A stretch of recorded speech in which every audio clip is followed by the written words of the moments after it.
স্বাগত জানাচ্ছি নতুন ভিডিওতে। একটি খুবই গুরুত্বপূর্ণ অঙ্ক, 11 থেকে 20 গ্রেড লিখিত পরীক্ষায় এবং এমসিকিউ পরীক্ষায় এই অঙ্কটি যে আসে না এমনটা না, অনেক চাকরি পরীক্ষায় অঙ্কটি এসেছে। অঙ্কটি হচ্ছে এটা যে একটি গহনার ওজন হচ্ছে কত, 25 গ্রাম।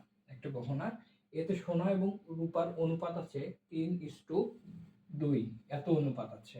মানে যে গহনাটা আছে তার অনুপাতটা আছে, সোনা আছে এবং রূপার অনুপাত আছে 3:2। এতে কি পরিমাণ সোনা মেশালে সোনা এবং রূপার অনুপাত 5:1 হবে। এই অঙ্কটা আমাদের করতে হবে। এই অঙ্কটা করার জন্য আমাদের প্রথম যেটা কাজ হচ্ছে, সোনা এবং রূপার মোট অনুপাতটা কতটুকু আছে সেটা আমরা বের করবো আগে। মোট আছে কত, 3 + 2 হচ্ছে 5। এখন এখান থেকে আমরা যে অনুপাতের যে অঙ্কগুলো করি সেটা বের করার একটা নিয়ম আছে। সেটা সোনা, এটা যদি আমরা বের করতে চাই, সোনা কতটুকু আছে এই 25 গ্রামের মধ্যে সেটা আমরা বের করব। সোনা আছে কত, 25 এর 25 ইন্টু এই 25 ইন্টু করতে হবে এবং টোটাল যেটা আছে সেটা আমরা কি করব, নিচে লিখব। এবং কি পরিমাণ আছে, 3 অনুপাতে আছে সোনা, তাহলে 3। তো এখানে 5 × 5 = 25, 3 × 5 = 15। তার মানে হচ্ছে 25 গ্রামের মধ্যে সোনা আছে 15 গ্রাম। তাহলে এখন আমরা রূপারটা যদি বের করি, মাইনাস করলে হবে, বাট আমরা এইভাবে করি। রূপা আছে কতটুকু, রূপা আছে 25, এটা আমাদের মোট যেটা দেওয়া থাকবে সেটা, এবং অনুপাতের যে মোটটা সেটা আমরা লিখব।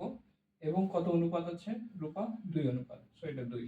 5 × 5 = 25, 5 × 5 = 25, 5 × 2 = 10, এত গ্রাম। তার মানে এই দুটো যদি আমরা যোগ করি তাহলে 25 গ্রামে পাচ্ছি। তার মানে ঠিক আছে।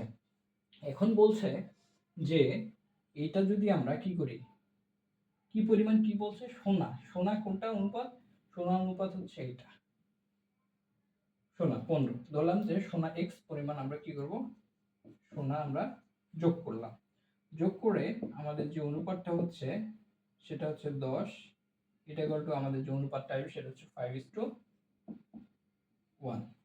তার মানে এটাকে আমরা লিখতে পারি 15 + x অনুপাত মানে হচ্ছে ভাগ 10 = 5 ভাগ হচ্ছে 1। তো আমরা আড়াআড়ি গুণ করি, তাহলে হচ্ছে 1 আছে, তাহলে 15 + x = 5 × 10 = 50। ঠিক আছে। সো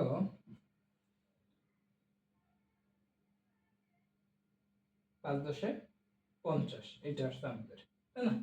তাহলে কি পরিমাণ আমাদের সোনা মিশাতে হবে, x হচ্ছে 50 মাইনাস হচ্ছে 15। তার মানে 5 থেকে 1 2, তার মানে হচ্ছে 35। ঠিক আছে, 35 যদি এটা করি তাহলে আমাদের কি আসবে,